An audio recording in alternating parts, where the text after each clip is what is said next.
Here's to you, dear listeners. Welcome to another episode of Metal Gear Mondays, the most thorough Hideo Kojima podcast on the internet. This is weird, right? My name is Cole Duncan. I'm your host today. Our boy Sam couldn't be with us, so I'm going to take the reins over. It felt really weird doing that intro. But I'm not alone. I'm here with my boy Zach James. How you doing, buddy? Oh, shit, I was about to take a drink. I'm good. How are you?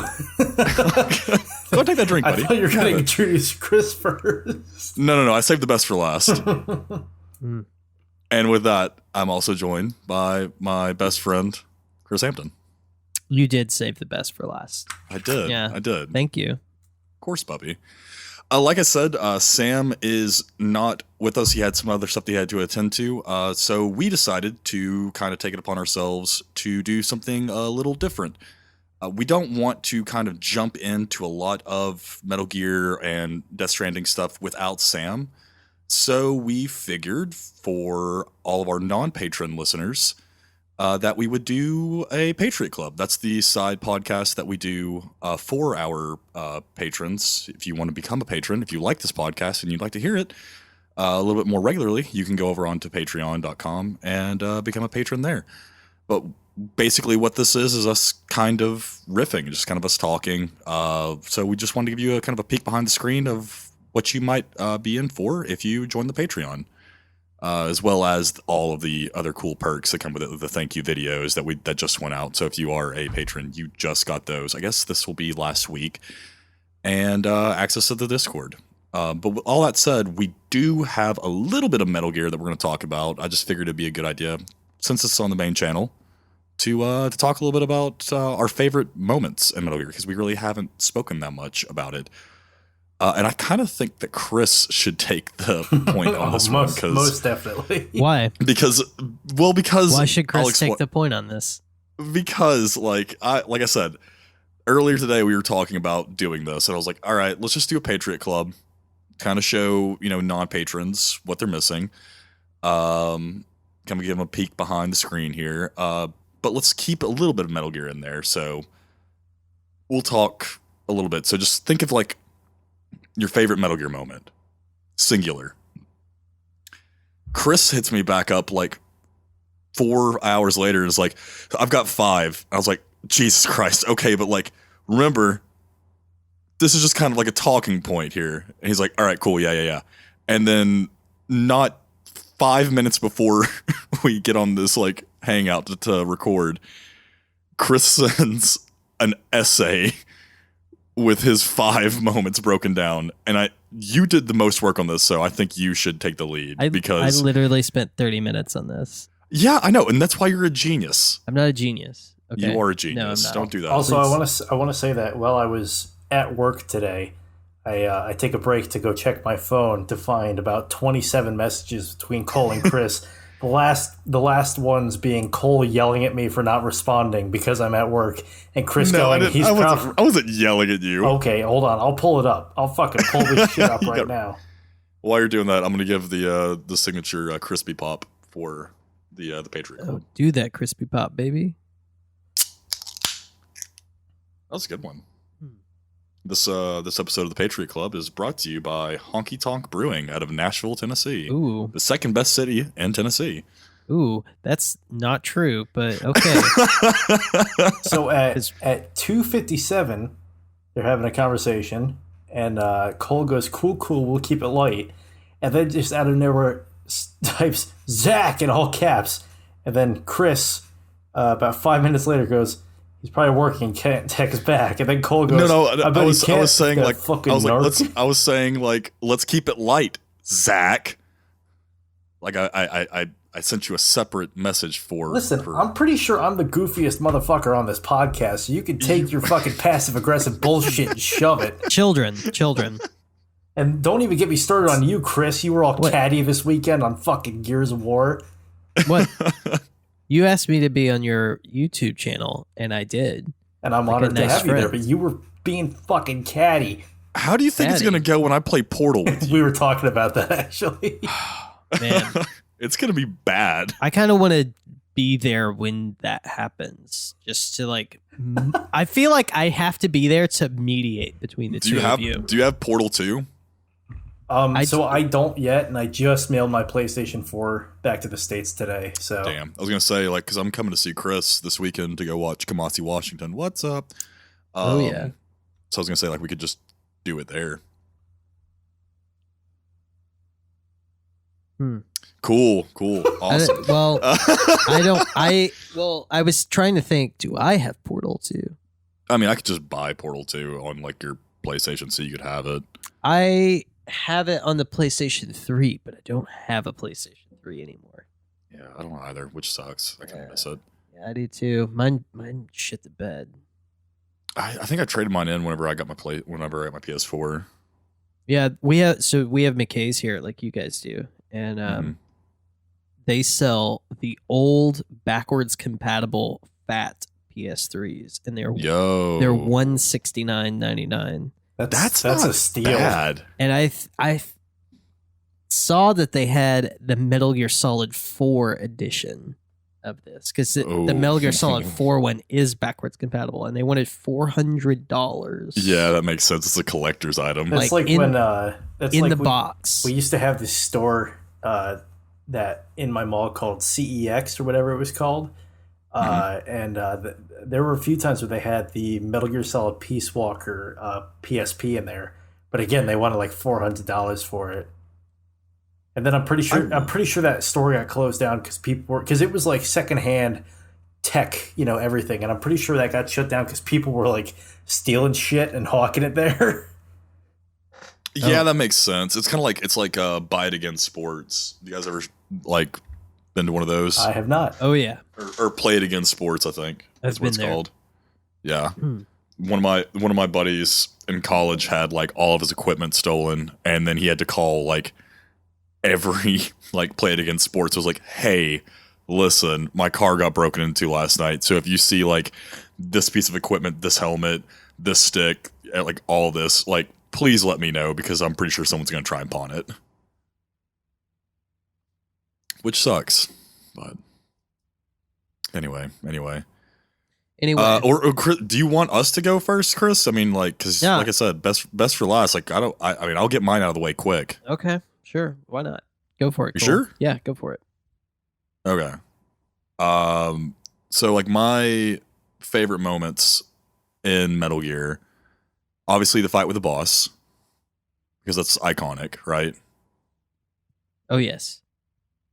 Like it's just like the final like scene, like where the game actually makes you pull the trigger. Yeah, this was my honorable mention. If you do wait long enough, it just does it automatically. Really? Yeah. I didn't know that. Yeah. What were you saying, Chris? But this moment is my honorable mention in my top 5. Oh, like for your top? Yeah, because I struggle with this because I feel like I can't say anything that's not already been said about it, right? It's the most talked about thing that happened in a video game on the PlayStation 2. Yeah. I mean, it's such a pivotal moment. Like it's just so. I would say there's only one video game moment that's more than this, and that's when Sephiroth kills. Oh yeah. Edisu. Spoilers, my God, dude. The remake's God. We're not even gonna get to that part in the remake, okay? Like, the remake ends when you leave Midgar. Does it really? Yeah, and I think it's like then it's not a fucking remake. What the fuck? Well, I think they're gonna do the other parts of the game. I don't know. I'm not the most educated on this subject. I kind of ignore video games until they are on store shelves. Gotcha. But yeah, that's what I've heard about the Final Fantasy remake, is that it ends when Midgar. That's lame. Yeah, which is like a third of the game. Anyway, that's gonna like dig at me. Like that's dumb. But it's like that scene, obviously super poignant. I'll always remember it. Like when you like shoot, like all the flowers change colors. It's so beautiful. Yeah. Another one from Metal Gear Solid 3, though, is the boss fight with the end. Okay. Just because it's one of my favorite boss fights of all time. What do I think you that's like about this boss fight, though? What did I like? Yeah. I liked that it made you like utilize the kind of like this is like the stealth element of the game. Like you're constantly having to change camouflage. You're constantly having to like, find there's like multiple ways to get to him. And there are also multiple ways of beating the end. Like you can shoot him when you first get the sniper rifle. You can. So I finally managed to do that today, actually. Did you? For the first time ever. Yeah, so spoiler for a video that'll probably come out in like July.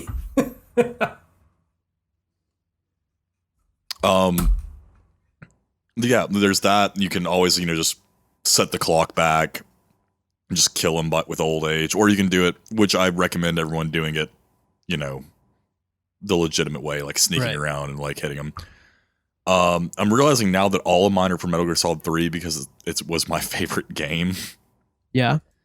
But the last one is the twist that you find out that when you find out that Ocelot was Adam. And if you while you're getting like the Medal of Honor from President Johnson, if it like gives you the prompt to hit R1 to like look through Big Boss's eyes, and you see him outside the White House just shooting you shooting the "you're pretty good" guns at you. Doesn't it also have like the tiger sound? Yeah. There too? God. Well, those are my moments. So can I be just a little nitpicky here? Sure, yeah. Go ahead. What else is new? Well, so this is more of a general education because you're a fucking imbecile. He doesn't get the Medal of Honor. He gets a Distinguished Service Cross, which is one below the Medal of Honor. Since you want to be fucking catty, I'll be catty too. Screw you, Cole! Anyway, let's move on. Wow. I actually didn't know that. I appreciate you let me know. Yeah. Who let the Fury in here? I know, right? The Fury. Start fucking throwing fire everywhere. I'll go fucking Emotep on your ass. Go emo what? Emotep, the fucking from the Mummy. Remember? Oh. Remember at the end his stupid fucking fire face? I just imagine a really emo mummy. Yeah, I was about to say I don't remember that era of My Chemical Romance. Yeah, me either.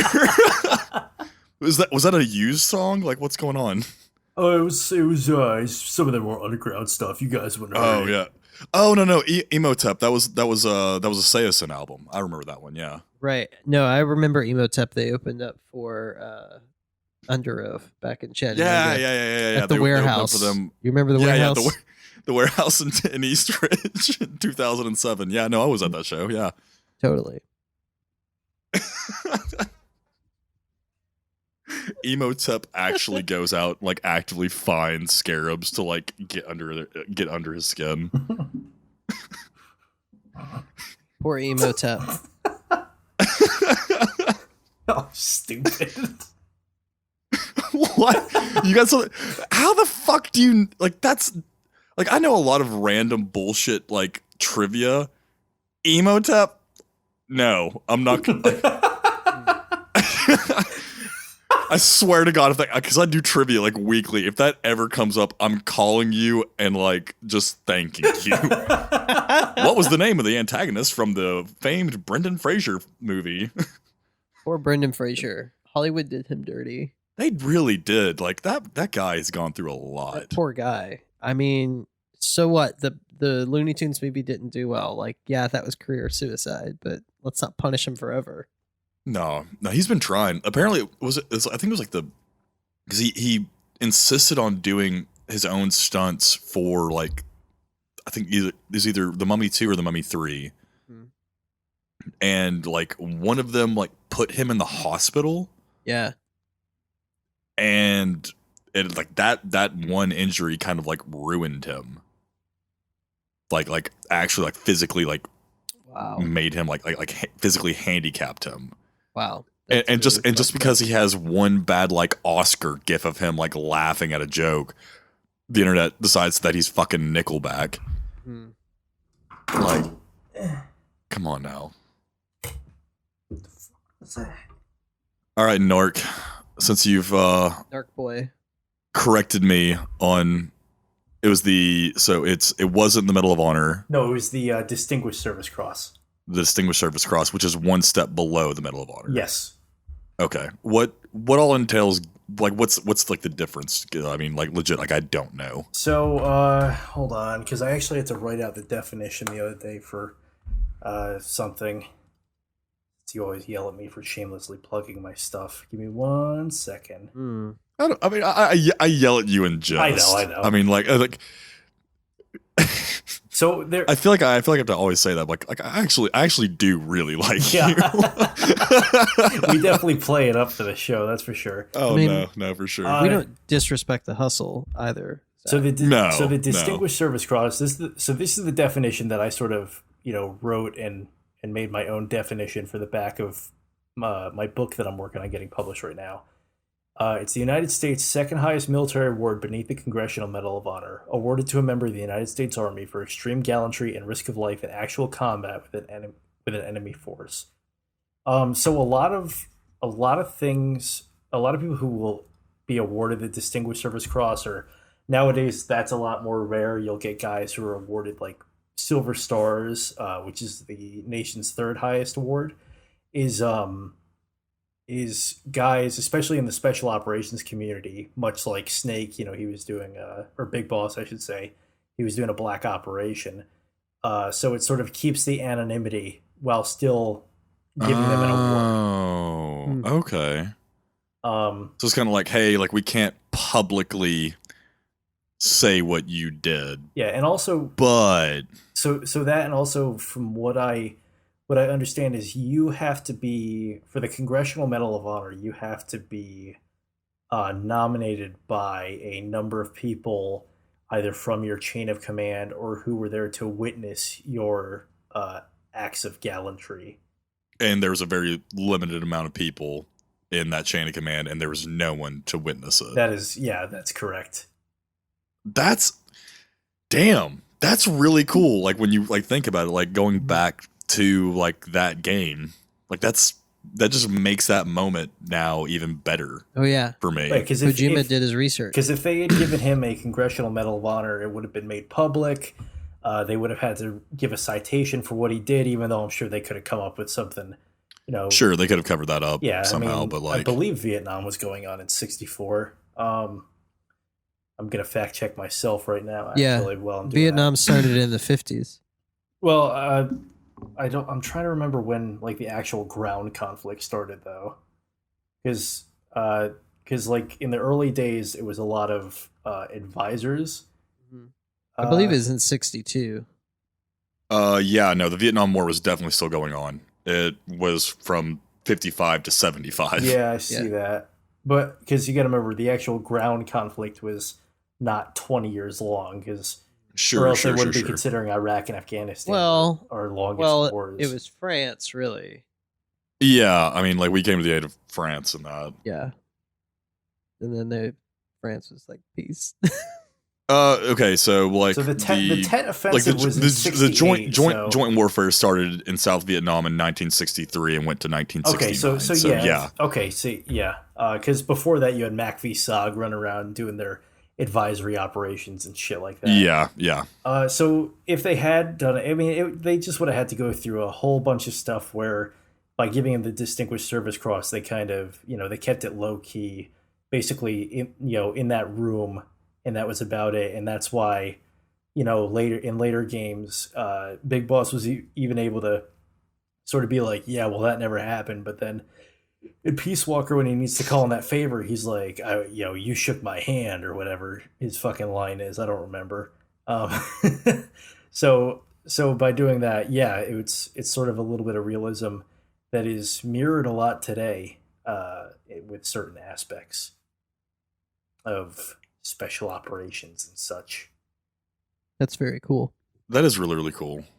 Like I had no idea about any of that. So like you trying to be a dickhead actually turned out to be something really cool, dude. Thanks. Well, I wasn't trying to be a dickhead until you're like, oh, what else is new? I mean, I had to. Oh, I know. But so to loop back and say my favorite moment from the Metal Gear series as a whole. I would have to say, God, there's so many good moments. I think I have to go with nostalgia on this one. Sure. And say that my favorite moment was as a kid playing Metal Gear Solid 2 at the end of the naked part of Arsenal Gear when you're playing as Raiden and you're fighting alongside Solid Snake. That was a really fun part. And just I remember being like, whoa, as a kid, because that was really cool. And if I had to go with more modern, I would say my favorite moment was when they did that first 8-minute reveal trailer for Phantom Pain, and just the hype and the excitement behind that. Yeah. I was living in Athens at the time, at Pope Street. Chris, you remember Pope Street, right? Oh yeah. Yeah, I was living at Pope Street at the time, and I remember like just sitting in my room. I think I was probably like writing something for college, and then like my best friend. Hey, I was Brooke, in college too. What's that? I was in college when that came out too. Hell yeah! I remember my best friend Brooke, like who was also my housemate, like excuse me, busting my door down and being like, "Holy fuck, you need to come in here right now!" I was like, "All right, yeah." Like walked into his room. I was like, "What's this about?" And he just hits like X on his PlayStation, and the trailer comes on, and I was like freaking the fuck out. That was a good moment. That was a really, really good moment for a 20-something-year-old Oh yeah. to be freaking out about. All right, Chris, it's time for you to hit us with your fucking dissertation. Yes, Oh, yes, no. Dr. Hampton, please. Oh, The no. floor is yours. So much. Dr. Hampton, PhD. We have to clarify. Yes, Esquire. So yeah, I have a list of my top 5 Metal Gear Solid moments, and I love how we all embody these 3 different levels of preparedness. Like I wrote an essay. Cole thought about it for a while and had some thoughts to share, and Zach was like, "I'll figure something out in the moment." I'm not gonna lie. That's how I approach every MGM. I'm just sort of like, I'm gonna go with whatever. I'm just gonna wing it. Why yeah, not? pretty much. Yeah. Who cares? Okay, so my list. So my honorable mention was the boss fight with the boss, and Obviously, it's amazing. iconic, it's obvious, and yeah, it's an amazing video game moment and an amazing moment in Metal Gear. But I'm not going to consider that one because one, it's just too talked about, and two, like I want to shine some light on other areas of the series. Okay. Yeah. Thanks for calling me basic, but like continue. Yeah. Okay. Yeah, I'll call you basic. You basic. Fucking vanilla latte, bitch. Oh, shut the fuck wow. up! You picked a trailer. Yeah, Okay. you're goddamn right. I did. The trailer. It's called thinking outside the box. Mr. Oh, I was fucking freaking out over it as a 20-year-old. I was, but like I literally said, "What's your favorite moment in Metal Gear?" And you were like, "The fucking trailer." I gave you an actual moment for that. I'm sorry. You know what? I can yell at you after this. Wow. Chris, continue. I'm actually interested. All right. So, number 5, and these are in a specific order. Can you do since Sam isn't here? Can you please do the Smash Brothers numbering? What do you mean? Like do the Smash Brothers voice when you are going down your list, like number 5. Oh, I was hoping he was going to do like Number Casey 5. Kasem. Oh, that works too. That works too. Casey Kasem. Who's that? What? What? What are you talking What? about? No way. No. Wait. As much as you love music, you don't know who Casey Kasem is? Who are you talking about? Holy shit. No, hold on. Is this a bit? Are you doing a bit right now? No, I'm not doing a bit. What is the Casey Kasem? Oh my god. Holy shit. Casey Kasem, like America, like America top like 40 For like every Sunday. for like ever. Oh, okay. He was the voice of fucking Shaggy on Scooby Doo. Okay. All right. Yeah, I understand now. I just, it was obscure to me. obscure. You worked in the fucking music industry for a long time. You didn't know who Casey. No, I All didn't really pay attention. Sorry. I mean, Okay. So you want me to do what voice now? I don't even care. Just yeah, fucking just good. give number Give me- 5 from Chris's do fucking list. Marcus. Number 5. Okay, yeah, Cole, do you do the number 5? All right. Damn, son, is this number 5? Yeah, so it's the little warehouse area in Metal Gear Solid before you go up the elevator when you're still wearing the scuba gear. Okay, Yes. no, I can respect that. That's a demo disc for me all day long. Yeah, The and I tavern, if you will.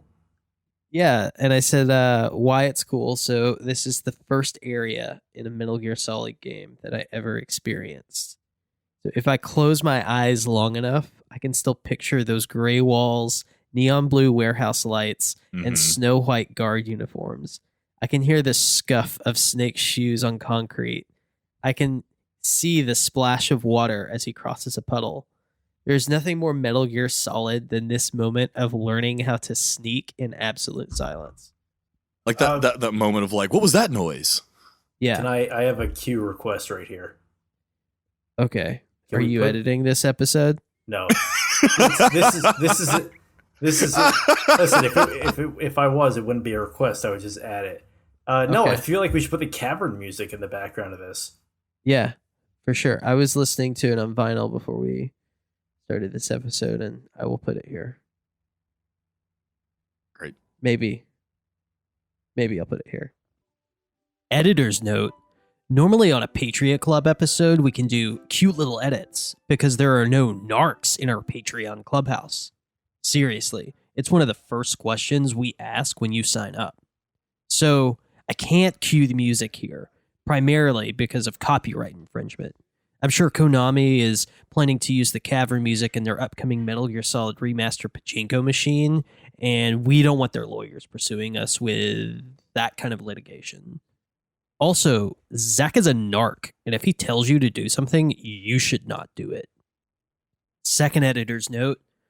That piano music you heard at the beginning of my previous editor's note is my roommate playing a Wurlitzer. I'm pretty sure this isn't the first time you've heard him in the background of my recording, so I'm going to keep it in. And if you hear it again, you can just know that's Ben playing a Wurlitzer. Okay, so, yeah, number 4. Number 4. Oh, That was a good Casey Kasem. that was a good one. Yeah. Okay, so that's the awkward silence in the Jeep with Skullface and Venom Snake. So I have yet Okay. to get to that point. Yeah? Shit, and you're on this podcast. You haven't even finished Metal Gear Solid 5. We just keep lowering the bar, don't I we? haven't finished Metal Gear Solid 5. I've never played past Act 1 of Metal Gear Solid 4. You're going to tell me that you've never Oh played my Ghost God. Babel now. I have Ghost Babel on my computer right now. I never beat Yeah, it, that's a- but I've played it. Oh my god.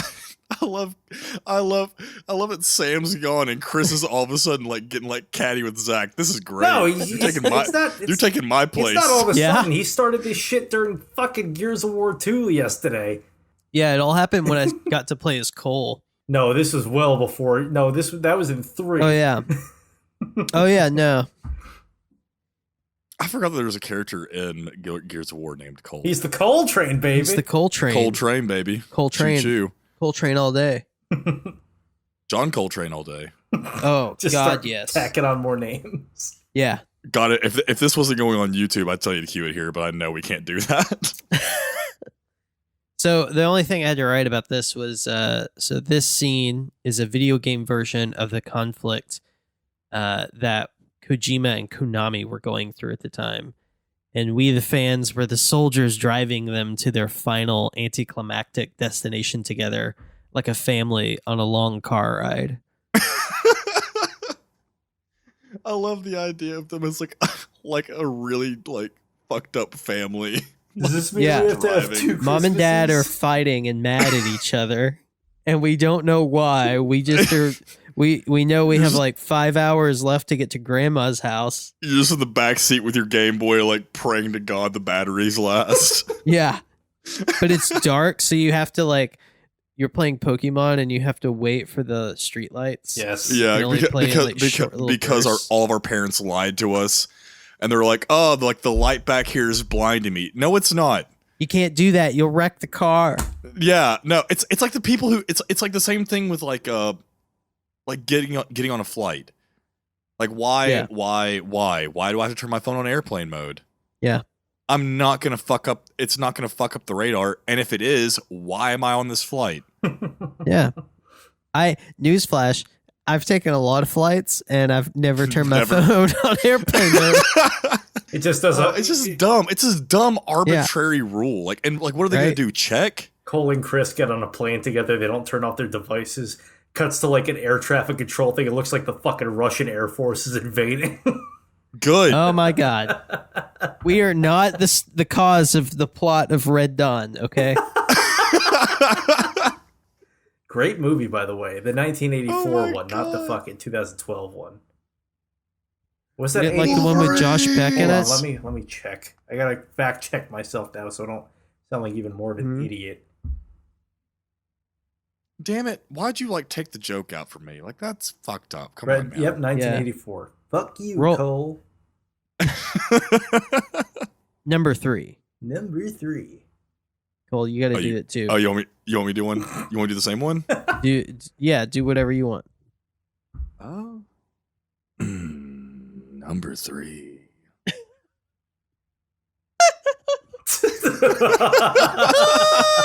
Oh my God. Oh. You told me to do whatever I wanted. Yeah. With the Laker girls. Yeah, you did. You did, didn't you? I did.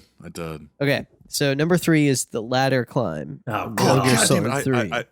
I agree with that, but I just realized I could have done a better intro. You can save it for number 1. No, I can't do it for number 1 because it's specifically for 3. Oh. Yeah. Boo. Like, with my third pick, I made the Earth sick. Like fucking Jay-Z. That'd been great, but I can't. I think I prefer the Laker girls one. Oh, fuck you. You're gonna say Jay-Z? No, you know what? Never mind. You're not cultured. I don't give a shit. Continue. I'm not, but okay, you're right. I haven't been living abroad for the last 2 years or anything. In Cuba. I've been in Cuba for 6 months. It's cultured enough. There you go. you just fucking proved yourself wrong. Shut up. Continue. So, under why it's cool, I just wrote, what a thrill. With darkness and silence to the night. What a thrill. Oh, I was waiting on Zach to pick it up. You fucking narc. I was taking another drink. Jesus Christ. My God, like, stop. You've had a problem. I'm the only one not consuming an alcoholic beverage right now. Oh, you can't prove that. I'm drinking a sparkling ice black cherry. Yeah, and I'm drinking water right now. Okay, now you're drinking beer. No, you don't know that. I fucking do. You told me earlier. Yeah, but you can't prove that. Yeah. Have you ever wanted to hear number 2? No, the ladder scene is cool. Like, the ladder scene is like one of my favorites, just because it's so long. It's so long. Yeah, it's like, so cool. It's always longer than you remember when you're playing through it. Yeah, it really is.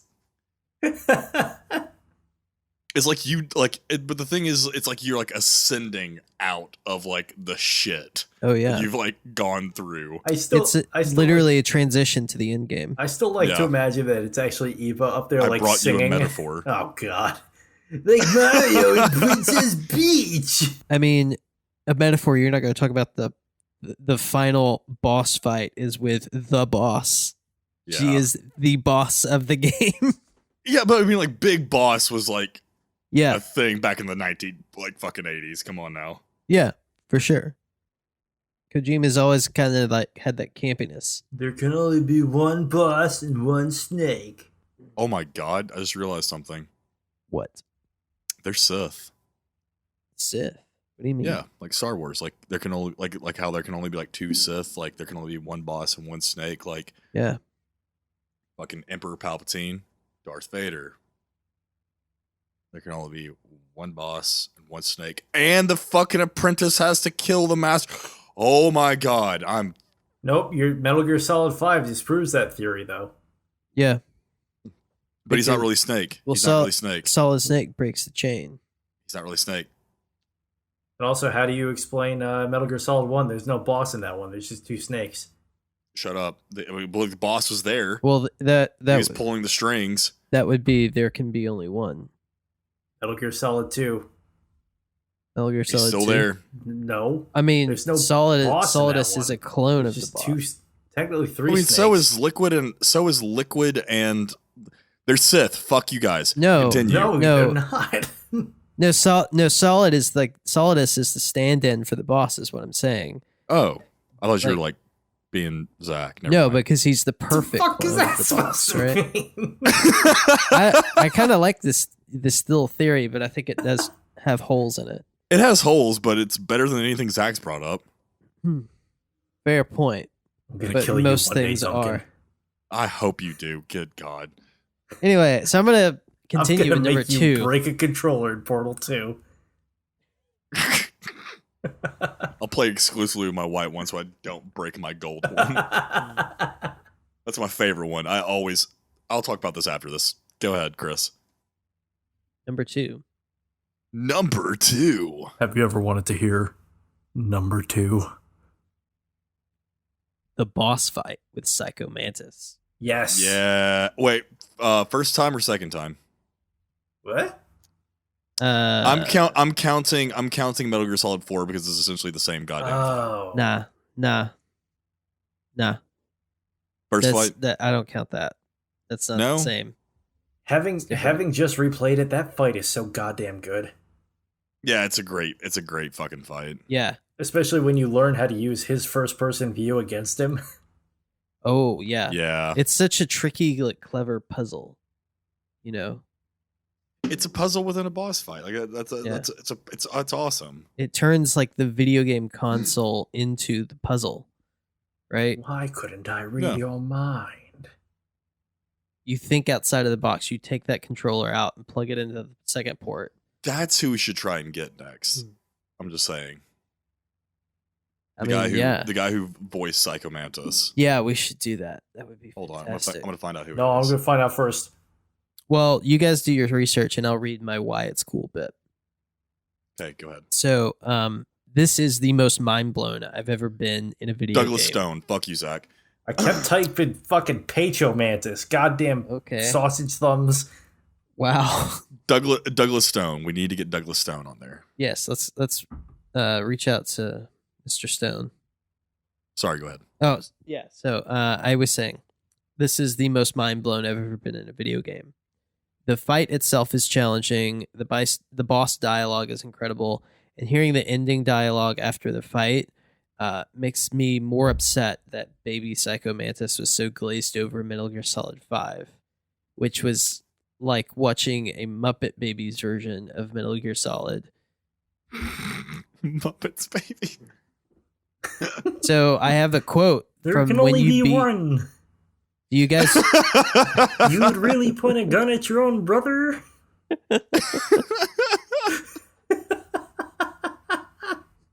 Waka waka.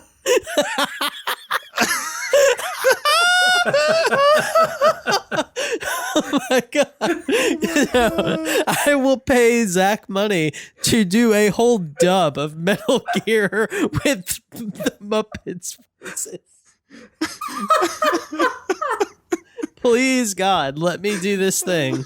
Oh my god. Every character. Oh my god. Who would be Beaker?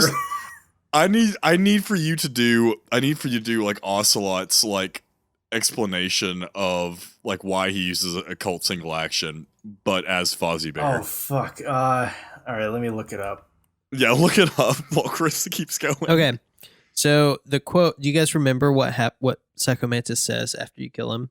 About how he killed he delved into his father's mind or some shit, burned down his whole village.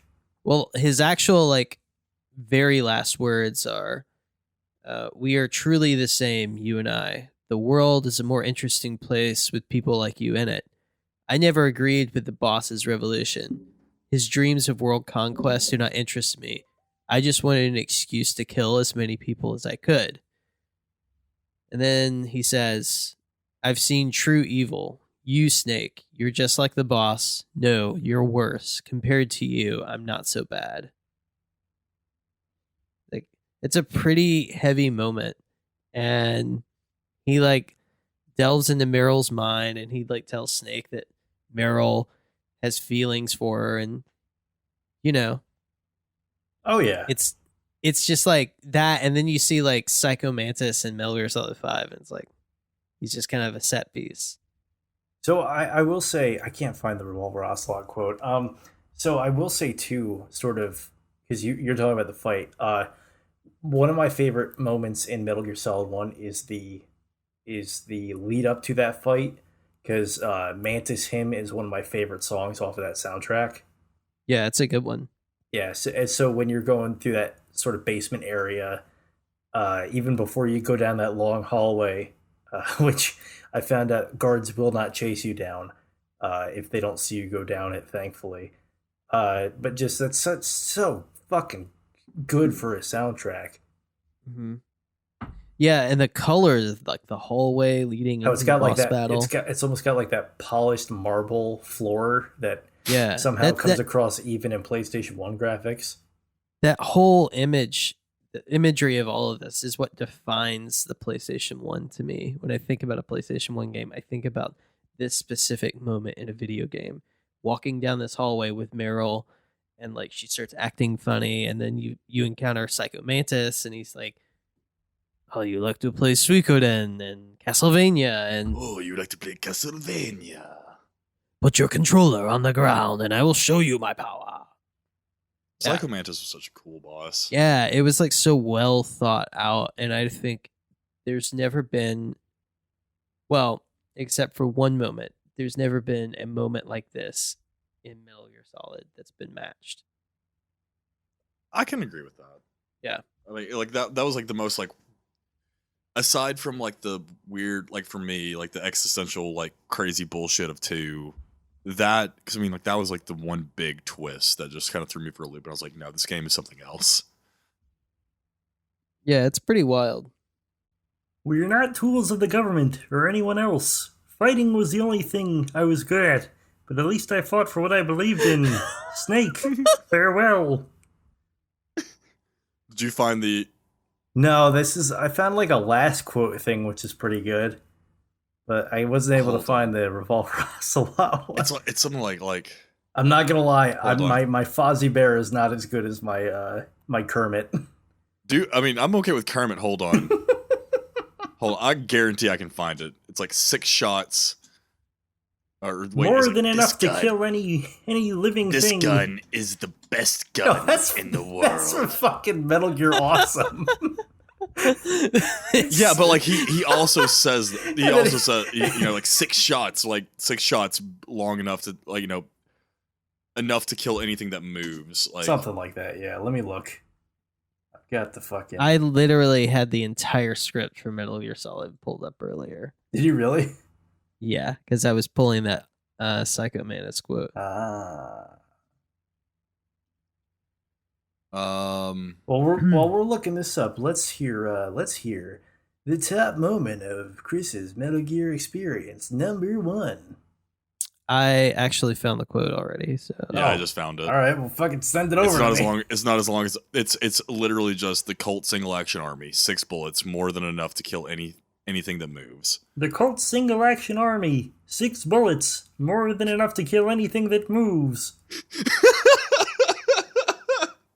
Actually, now I'll show you Zach, why they call me Revolver. Zach,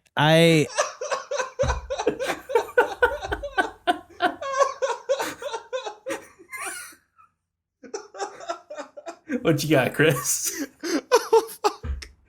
I actually am going to send you the whole thing, and I want you to do it for science. Okay. All right. Check your text. Oh my god. Okay. So you need to redo this whole scene. Yes. All right, let me take a drink first before I do this. Oh my god. Yeah, we're doing this. I'll give you the I'll do the scene direction for you. All right. Okay. Special Operations, Foxhound. The man twirls a revolver in his hand. Revolver Ocelot. I've been waiting for you, Solid Snake. Now we'll see if the man can live up to the legend. Ocelot rubs his gun slowly for Snake to see. This is the greatest handgun ever made. The Colt's Single Action Army. Ocelot loads his gun. 6 bullets. More than enough to kill anything that moves.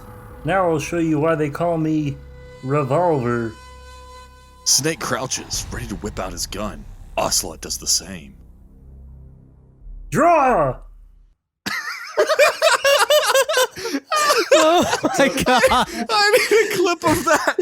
Oh yeah. Oh yeah. So it's really funny, and I'm totally fucking down to go over and dub every single line from Oh my god. Metal Gear Solid as Kermit. Maybe we should do audiobooks of the Metal Gear Solid scripts. That should be a stretch goal, honestly. It's like if we can get like a certain amount of patrons, Zach James will like dub Metal Gear Solid. Eventually work our way through the whole series. Yes. It'd be like an 8-year fucking endeavor. Also, I love that the Colt Single Action Army Revolver is part of the Metal Gear Wiki. Dude, it's a badass handgun. I want to get it. I know. I've always wanted to shoot one personally. But it's funny because when I was in Afghanistan, my buddy Don and I came up with the idea that we were going to do the same thing, dub over the entirety of the movie Apocalypse Now with nothing but Kermit voice. I play Wagner. It scares the shit out of them. We'll come in low out of the rising sun. Would you also do like the intro, like the door is like this is the end. This is the end. But like my sweetest friend, the end. It's just turned into fucking Metal Gear Kermit. Oh my god. Wow. I'm okay with that.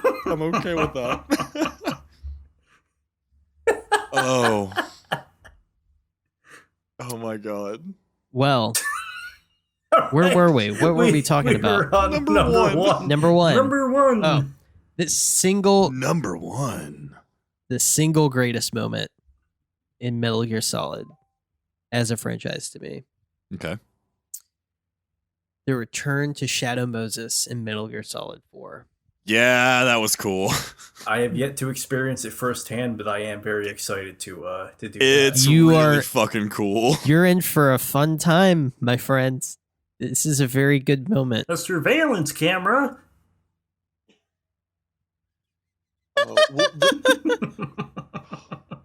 Okay. All right. So here's what I wrote. Why it's cool.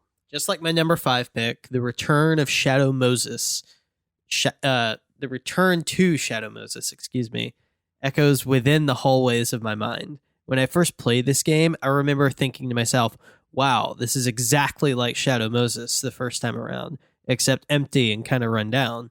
When I replayed Metal Gear Solid recently, though, I didn't realize just how wrong and how correct I was at the same time.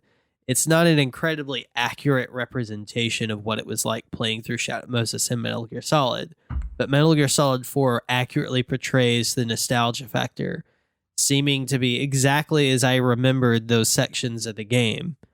If there was ever a remake of Metal Gear Solid 1, I hope that they go back and play this section of Metal Gear Solid 4 to remind themselves of what it means to recreate a game from the ground up and not just to merely update its individual parts. Yeah. Yeah, I agree. I mean, like that part was so cool to me. Because like the camera like moved up and like it became very meta in a moment. Because like Snake even like remarks on the camera angle at one point, right? Oh yeah, he breaks the fourth wall a couple of times. I mean, I would love to see a faithful recreation and just remake of Shadow Moses, the tanker, the big shell, but all done in the and beautifully rendered in the Fox engine. Well, we gotta make those pachinko machines, guys.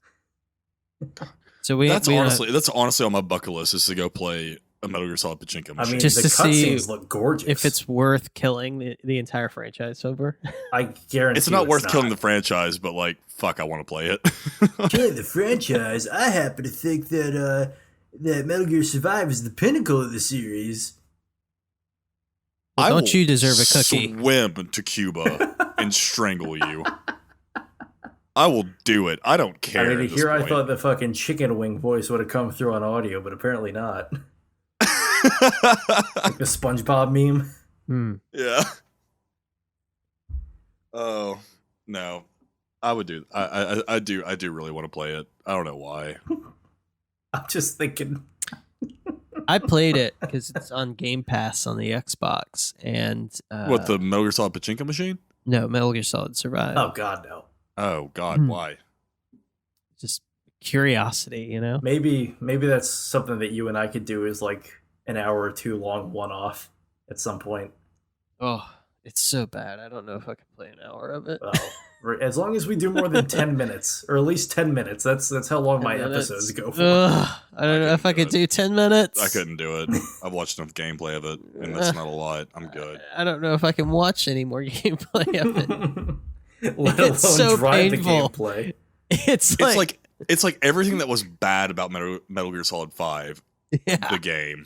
It's like if you had this beautiful cut of meat, like some top tier Wagyu, you know, and like somebody went and did some stupid shit, like put it in garlic and butter and in a pan and put it in the oven instead of just a little S&P on the grill.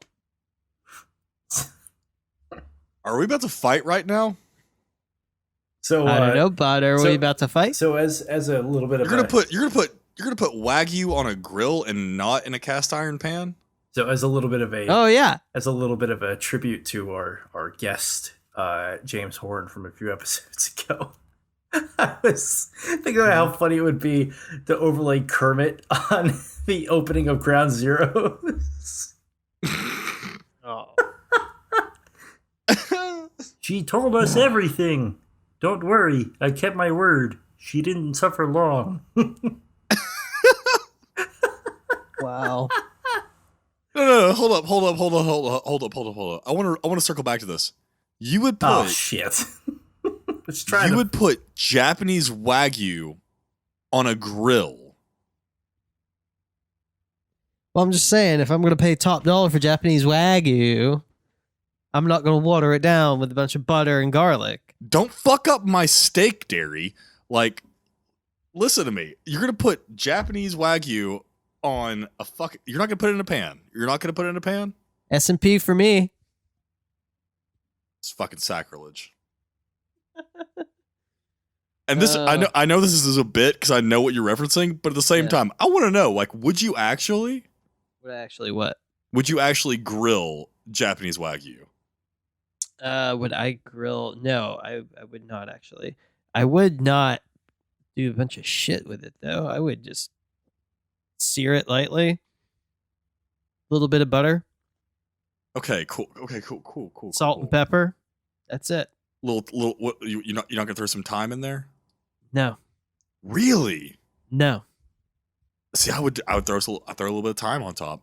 No. See, yep. Here's what you do. You get S&P. Little S&P, skillet of butter.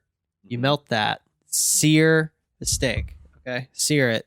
The thing with Wagyu though is like it's so marbly. Is that you don't need a lot of butter because you can cook it in its own fat. Right, but you want it to cook fast, right? Yeah. You really want to get that crust on there. You want it to be hot, white hot, pink. Okay. Oh yeah. You set that to the side, and then you get this cast iron skillet of like drippings and butter, and then what you do is you take some garlic, and then you take some thyme, you make a sauce. Are you talking about like doing like a roux with it almost? Yes, a little bit like a roux. Okay, and then you can eat your steak plain. You get the variety. You know. How do you get your steak cooked? Oh, like raw. Like rare? Yes, very. Okay, cool. Zach, what about you? How do you order your steak? The bloodier, the better. Hell yeah. Okay, cool. So we're all in agreement. We should all go to a steakhouse together. We should when Zach gets back. Yeah. Yeah. You're moving back in what? You'll be back in Virginia in what, March? Probably like mid to late March is when I'll actually move down there. Okay. Yeah, no, we'll like Chris, me and you will look up like it's probably cheaper to fly out of Nashville because I'm not driving to fucking Virginia. You're not driving to Virginia? It's not that far. You want to take a road trip with me? It's like 4 hours, yeah. You guys could do it. Yeah. You guys could do it. Just meet up in Knoxville. You know? Hell, dude! Like, if we get Sam, I'll drive. I mean, I don't mind driving. Well, we can take my car. Your car is small. We should take mine. Fair, yeah. Do you drive a Honda? I was like, I got the Nissan. It's got that space. I drove a big Yee pickup truck. A little bit of legroom, you know. Is what that's what I'm saying. So, if we can get Sam, I know you're listening to this. Hey, Bubby, I love you. Everyone say, hey, Sam. Tell Sam that you love him. Come on now. I miss you, Sam. I love you, Sam. Don't ever leave us again. Look what we've degenerated to. Because I suck at this. But like, we get Sam down from Seattle. If he could fly to Nashville, I could just come and pick you guys up. Or actually, he could ride with you to Chattanooga. We could spend a night here. And then from here, make like a road trip to Virginia. Go hang out with Zach. All of us get some like rare steaks.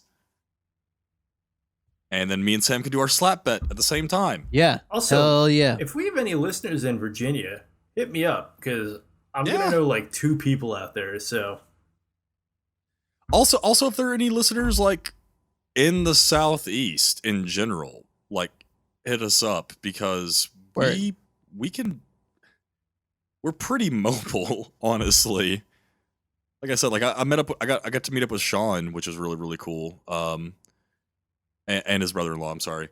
That was like really, really awesome for me. But I would love to do another meetup because that was really fun, honestly.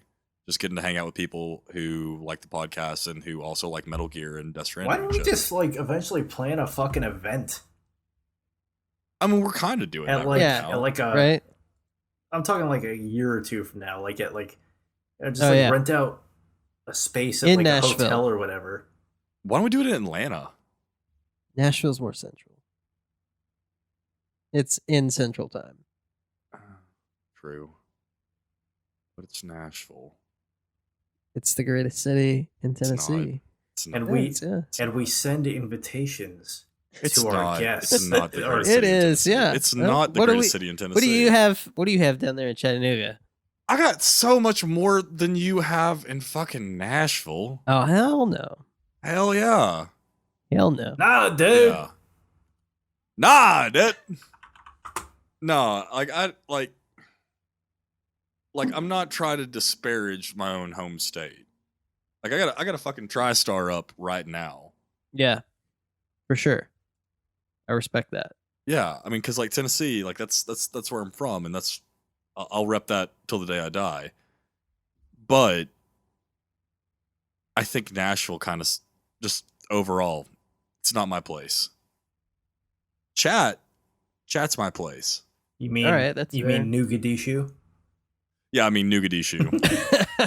Chattanooga, Chat, Mogadishu, the Noog, Chat Nasty. Wow. I love it. Yeah, you know. Chat's where it's at. Where you boys coming from? Fun. We just came from the Noog. Came from the Noog. No, I mean, like, Chattanooga's dope. Like, I don't have to, like, yeah, we got hipsters. I'm one of them. But, like, at least we're not insufferable like the hipsters in, like, Middle Tennessee. Because y'all got a lot of them. Yeah. Okay. So we've got. I don't know. Y'all got inspired yet not talented country artists. We When got really- some really good musicians in here, though. I mean, fuck. It's Tennessee. There's really good musicians a stone's throw away. But there are better ones in Nashville. No, there aren't. Yeah, we got Jason Isbell. We got Okay, Simpson. okay. You're gonna pull fucking Jason as get the fuck out of here. We got T Swift. She lives here. Fuck Taylor Swift. I'll go on record by saying that. Fuck Taylor Swift. All right. I know. Hot take by Cole Duncan. We have Dolly Parton. Dolly Parton's from Sevierville, you fucking heathen. Don't you she dare. lives here. But she's here. from Sevierville. I mean, really, that's East Tennessee. She lives that's in LA. East Tennessee.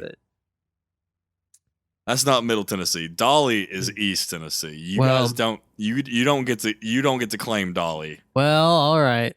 We'll give you Dolly. That's all we need. We have Johnny Cash. What's that? We have Johnny Cash. Is Johnny Cash from Nashville? He's from Franklin. See if I still feel the focus on hot the pain. take, hot Southern take. Oh, spicy boy coming in. Dolly Parton's better than Johnny Cash. That's not really spicy. I think you're comparing apples to oranges there, bud. Yeah, bud. Nope. Like, I love Outlaw Country, but I think I like Waylon Jennings more than I like Johnny Cash. You can't put tangerines and clementines, bud. Yeah. No. What's next? You gonna start putting fucking bananas and plantains together, you fucking mad lad? All I'm saying. I mean, we got Dolly. Listen, man, you're entitled to your opinion, even if your opinion is fucking stupid. You got Dolly. No, my opinion's fucking right. I disagree. You got Dolly Parton has done so much more for Tennessee than Johnny Cash ever did. I don't give a shit about what they've done for Tennessee. I like their music. I know you don't, because you're from fucking New York, one of the worst states in the goddamn union. Okay. If we're being... That's right. Right. I'm coming for your neck, dog. Like, what's good? Well, guess what, motherfucker? I was born in Florida State. That's worse. They're the... Game, set, match, played bitch. your fucking hand. Ask any Southerner around here. No one from the South claims Florida as a Southern state. I'm not saying I'm from a Southern state. I'm just saying I'm not a native fucking New Yorker. Cut you sure Florida do talk off. a lot. You sure do talk about New York for someone who claims that they're not from there. Well, because I've lived there for fucking, let's see, 6 years old minus the 2, a long time. Also, by the way, for listeners from either New York or Florida, we still love you. I just really love. I just really love. No. You're not gonna fucking sidestep your way around that. You just talk shit about New York, where Alessio lives now. Alessio has very quickly become. Alessio is from the fucking. Alessio is assimilating into a Manhattanite very quickly, I must say. Yeah, he belongs in Manhattan. He belongs in the big city. He's a big city man. He's a big city boy. He's a big city boy. And if we do have any listeners in Florida, I hope they sick alligators on you.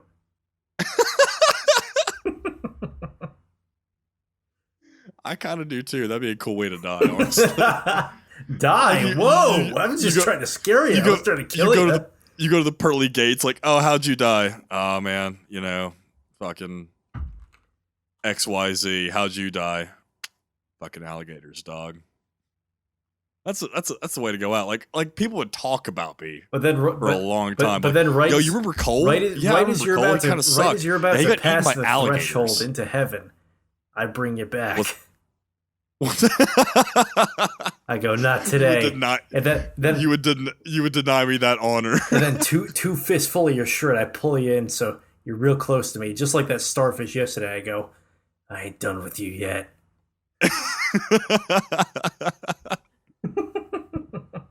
Oh my god. Speaking of murder, I went and watched Knives Out last night. I don't know what that is.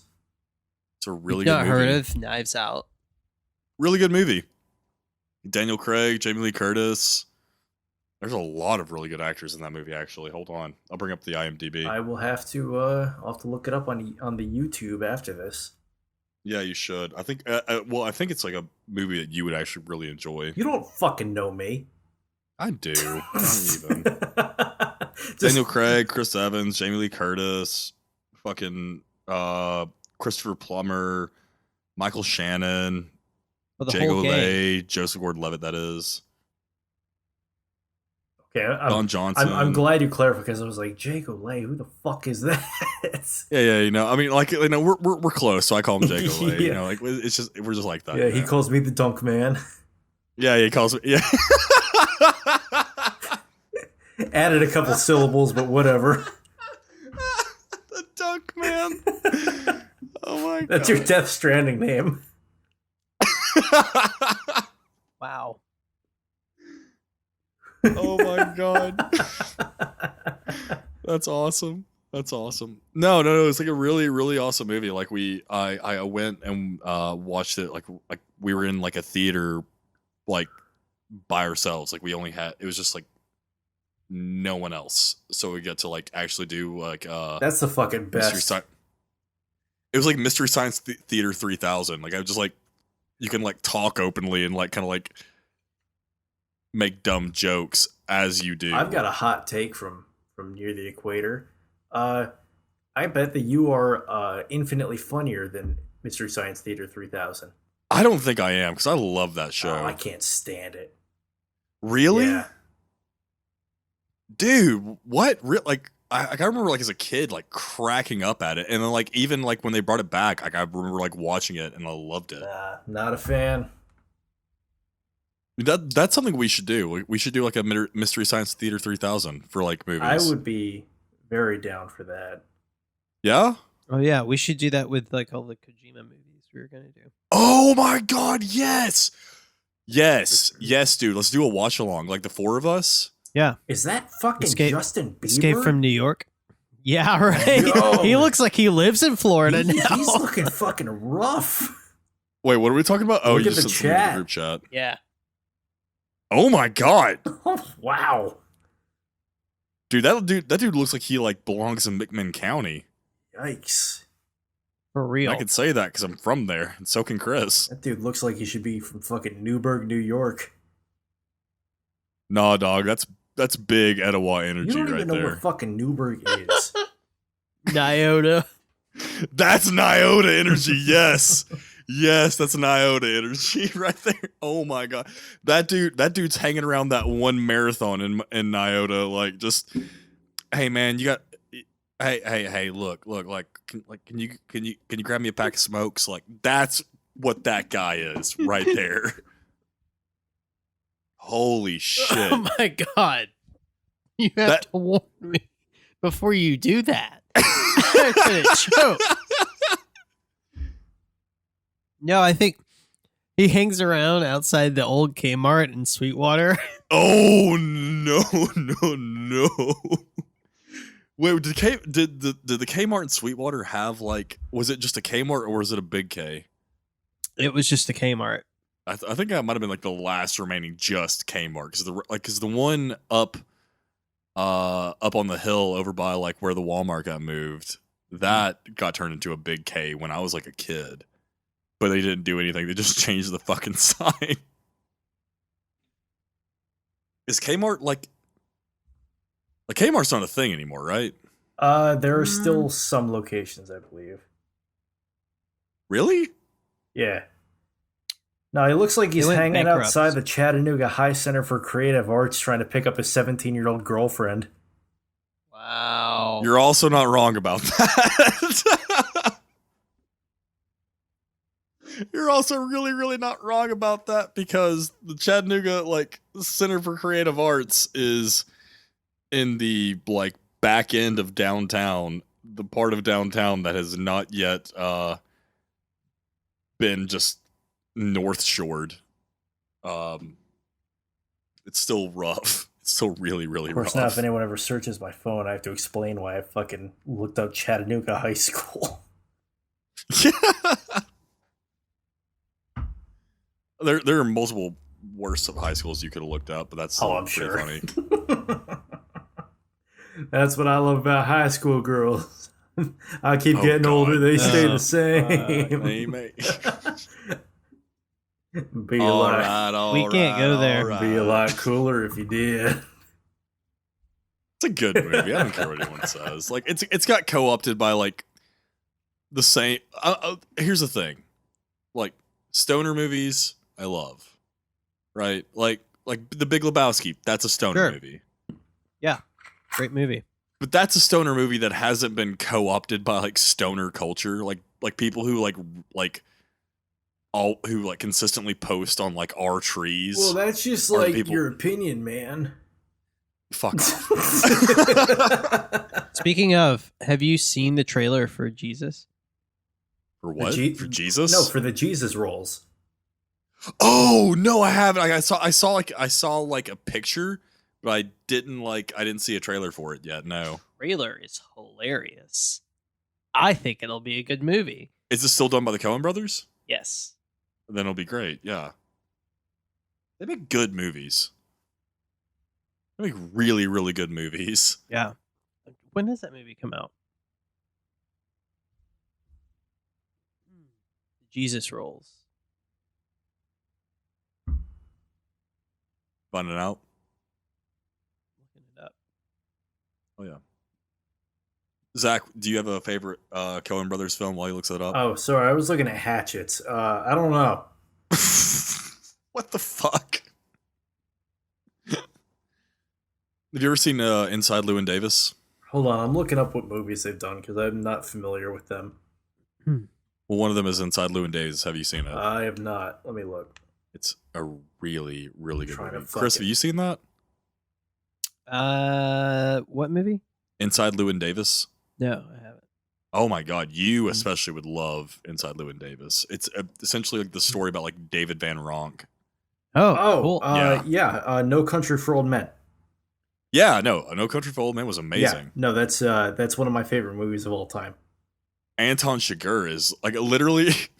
I was like, I'm a big trivia guy. Like I said earlier, like I do trivia like every week here in town, and one of the questions for like halftime was name all of the assassins of like U.S. presidents, and we could only come up with 2 because apparently there were 5. No, not Robert Lee. Fucking, who was the one that shot Lincoln? John Wilkes Booth and fucking, wow. If you'd asked me any other time, I'd be able to tell you. Lee Harvey Oswald. Yeah, for JFK. I don't know. Yeah, those are the only 2 I know. No, that's good because no one else in the room got any of the other 3. So I just wrote joke answers down.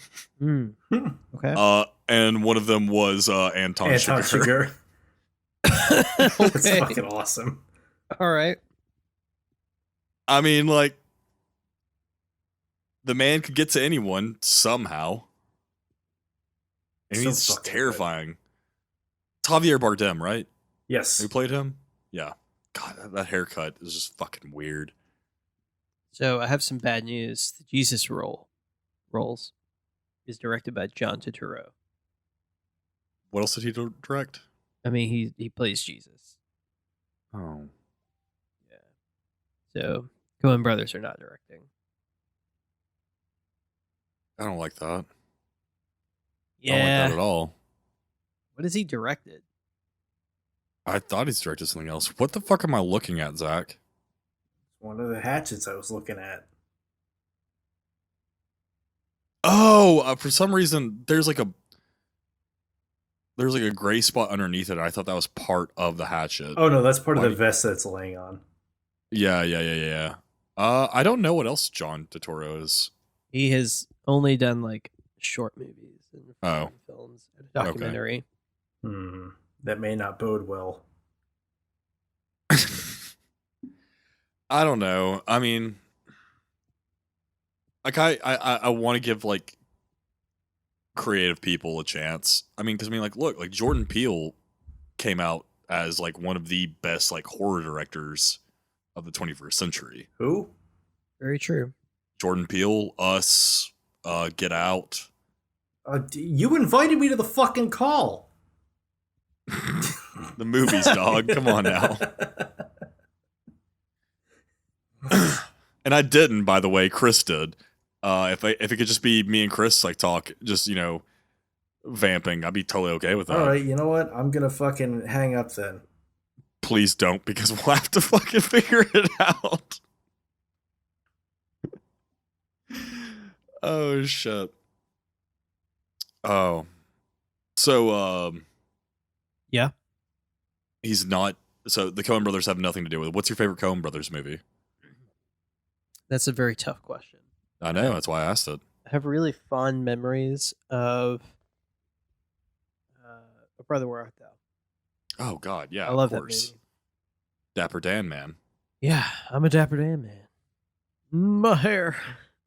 Did you know they actually someone actually made a pomade like as like a homage to Dapper Dan, to that movie?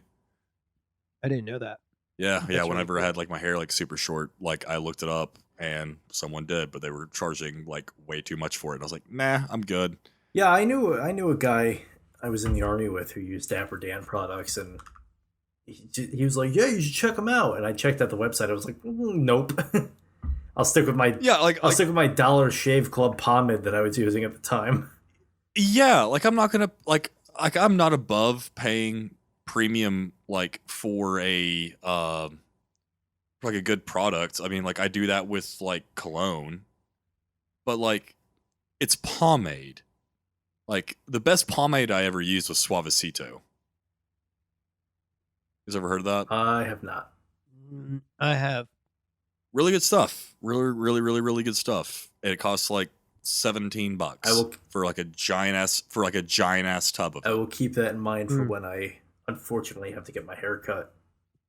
Yeah. I can't use that stuff. It's too heavy.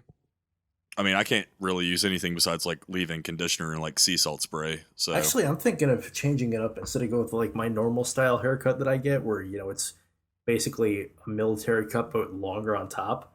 I'm thinking of doing the undercut slick back. I think you should grow your hair out. If I was staying out here, I would. Do you have to cut your hair for your job? It's going to be a more corporate environment, so I want to, I want to make a decent first impression. Sure. I'll trim the beard up too. Definitely not going clean shaven though. No. I like trimmed my my beard down, and I trimmed my beard down like 2 summers ago to just a mustache. Oh yeah. And that was not fun. That was not fun for me. 2 summers ago, I was still in Africa, so I still had to be clean shaven and all that. I mean, like I like having the solo stash. It kind of makes me feel like Tom Selleck, because I got I've got a good mustache. Like that's one thing that got passed down. I was like, hell yeah, like Dad, appreciate that. Like you gave me like the ability to grow like a bomb ass mustache. I have no idea But, what like, I would look like. Your with dad this does in. have a bomb mustache. I really hate that he's like trimmed it down so far though.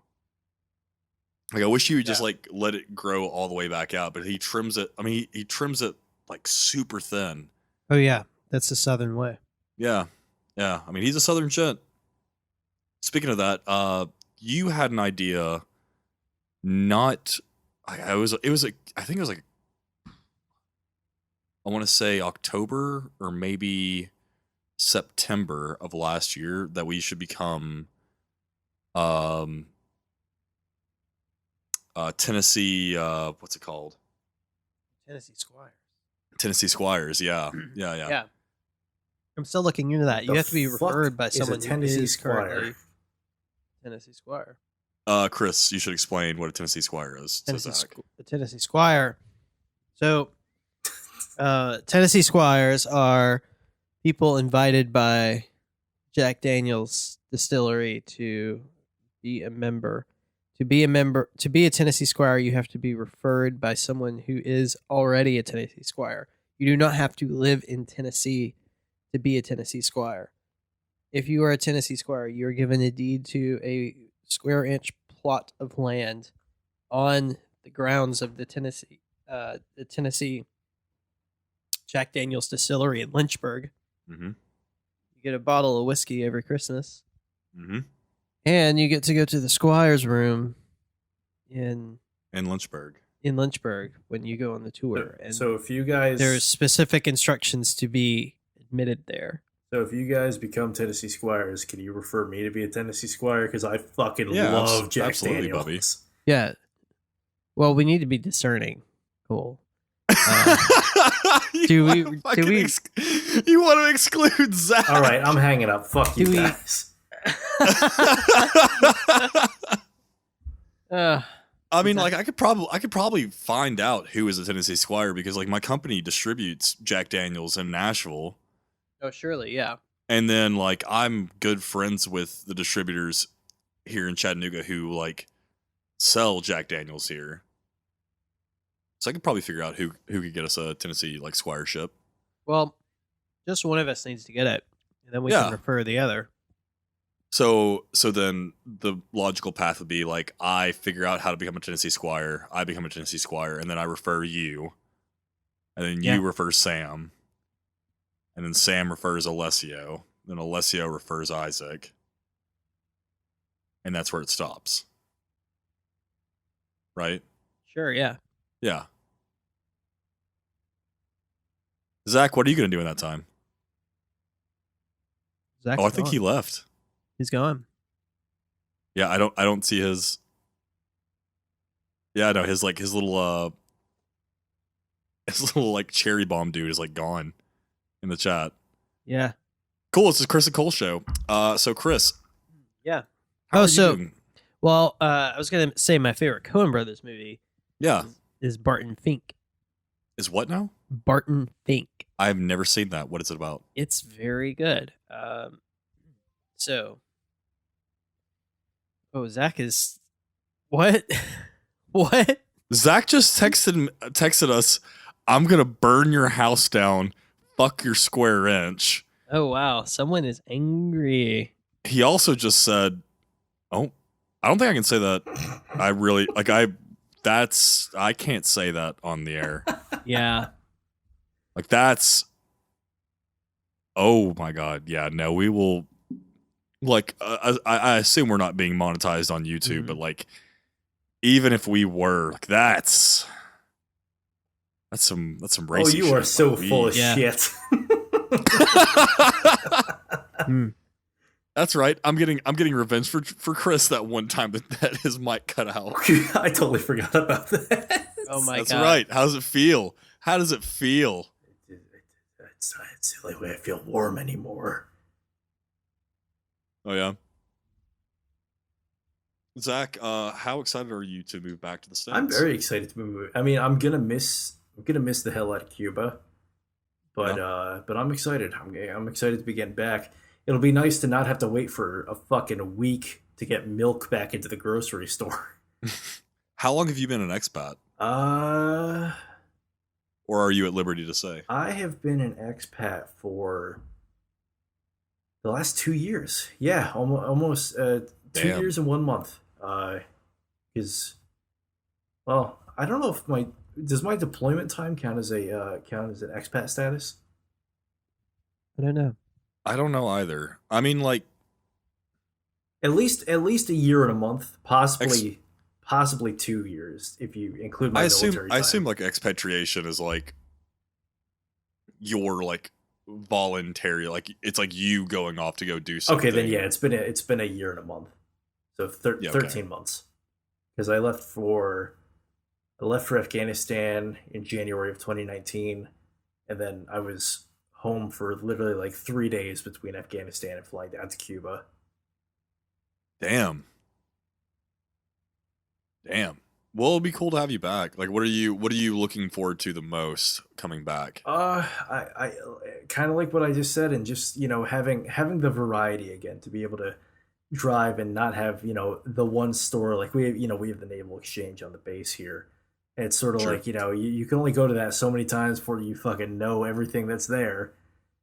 Mm-hmm. Actually, no. You know what the biggest thing I'm excited for? Mail's not going to take 3 goddamn weeks to get to me. You say that now, and then mail will happen. Mail like Amazon. Okay, that's fair. 2-day shipping is great. I love it. I absolutely love it. I'm actually expecting a package from your well, now I know it's not your home state, but the state that you claim to be home here very soon. Oh no, listen. I'm from New York, full fucking through and through. that was just a. Yeah, That was just. I am expecting a package from New York relatively soon. Ooh. Yeah, yeah. Ooh. I as listeners know and as you guys know, I work for an alcohol distributor. And the cool thing with Tennessee is that, unlike other states, I found out, like Alabama, um, you can give away like free swag for like your company. Oh, nice. And so I took around a whiskey company out of upstate New York, or like they're like 90 minutes outside of New York, um, and or outside of New York City. That is. What's the company? Taconic. That makes sense because we got the Taconic Parkway out there.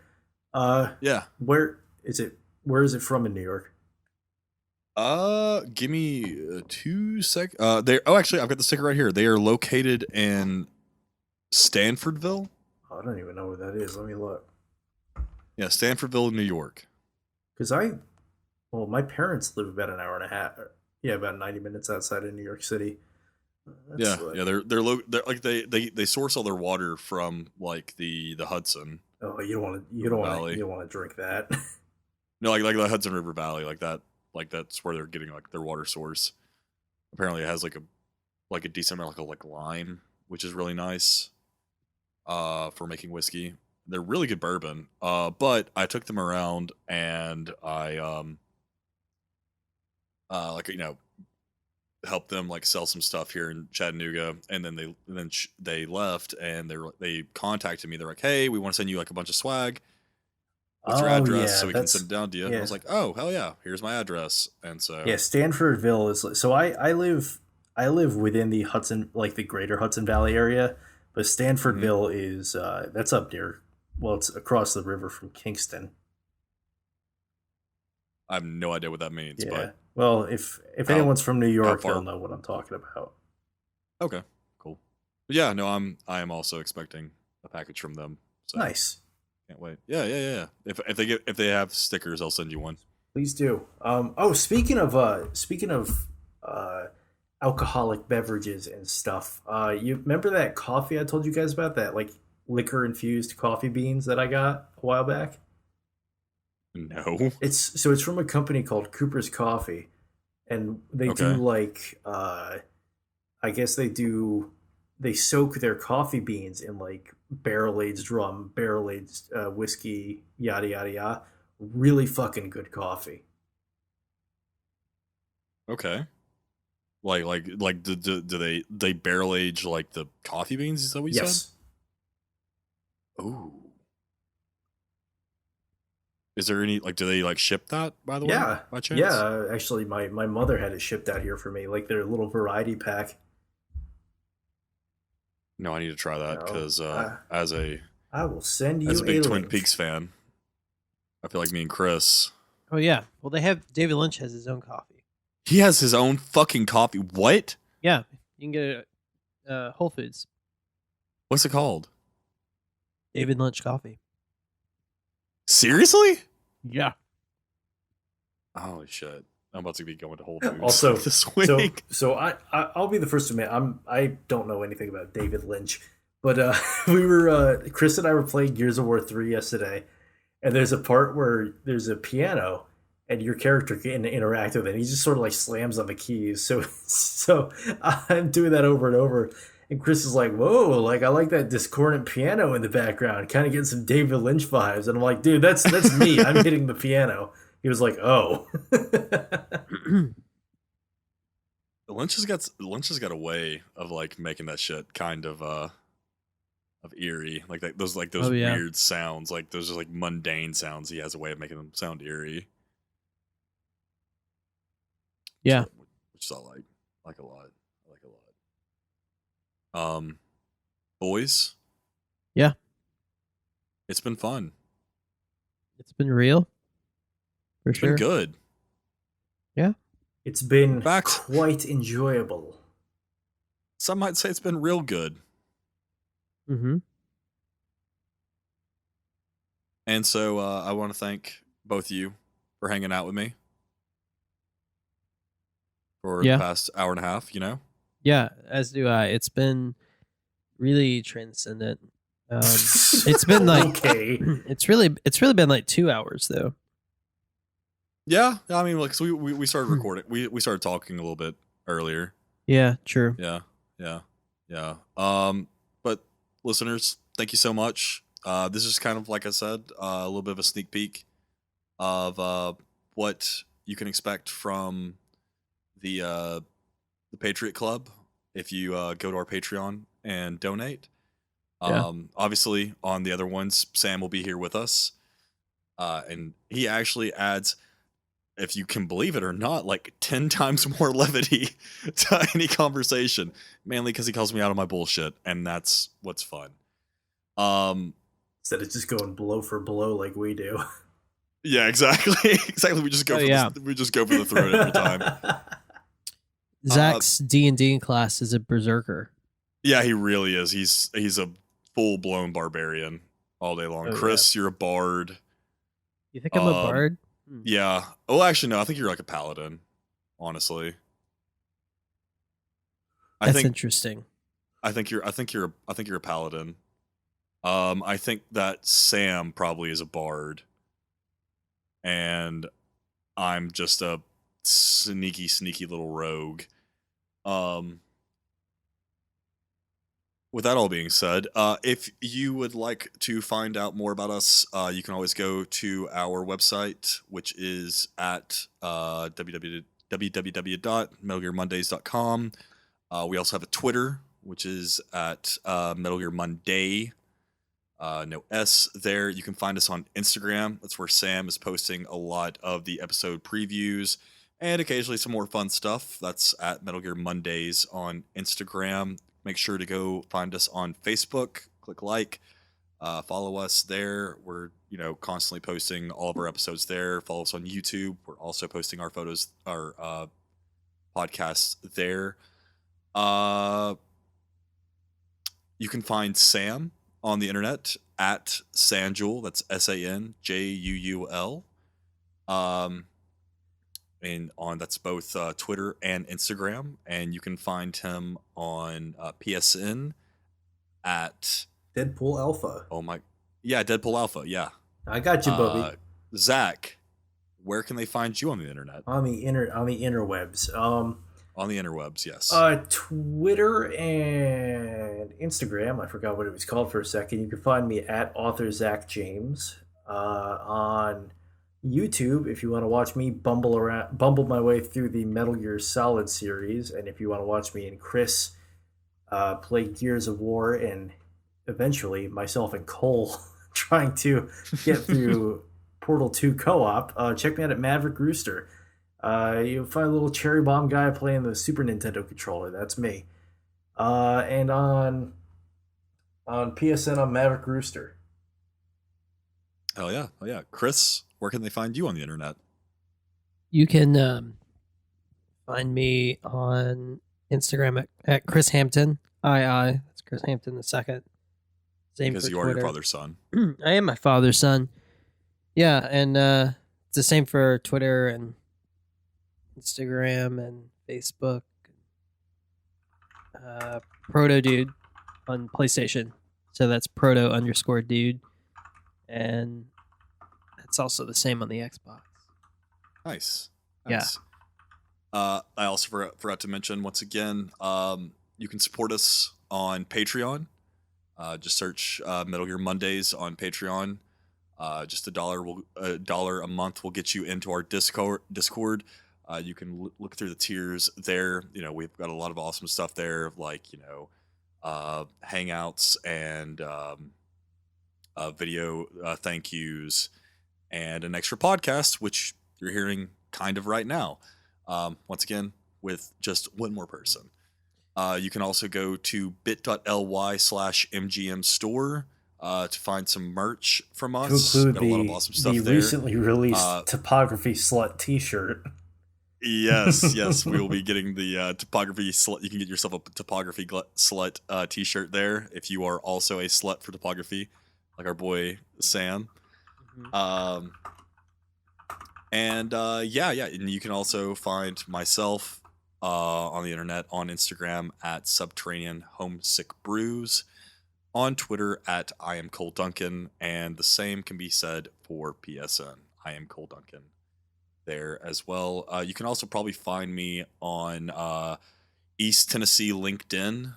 I'm there too. Just I am Cole Duncan. You'll find me there. Like I'm just like wearing like overalls, making moonshine. So yeah, hit me up there. Boys. Yeah. We do have a different sign off for this. Like we have just a box, and I think we have a connection or something for the mainline episodes. Mm-hmm. But this is technically a mainline episode. Yeah. So Is my this question a to you- mainline episode? This is a mainline episode. It's going out on the main feed, so this is a mainline episode.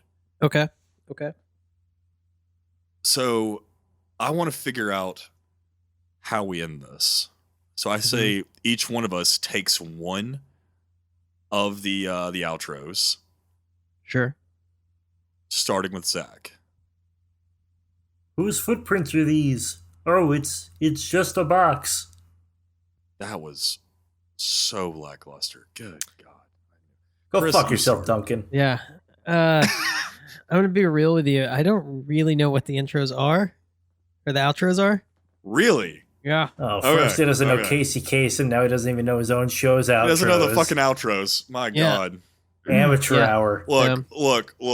Casey Kasem Okay. is a beloved radio personality. Rest in peace, passed away in 2014. Yes, he did, and he's in Just a Box right now. Oh, that's fucked up. That was in poor taste. I don't like that. Oh, wait. Did that hurt you? Do you have, like, a connection or something? I'm done. I'm done him? with you. Yeah. And that reaction right there, baby, that's money in the bank. Shut the fuck up. Oh. Wow. You tied it all together. That's exactly I right. didn't like exactly that at right. all. I'm getting better at this whole hosting gig. What's up? I'm very proud of you. Thanks, Bubby. Good night, everyone.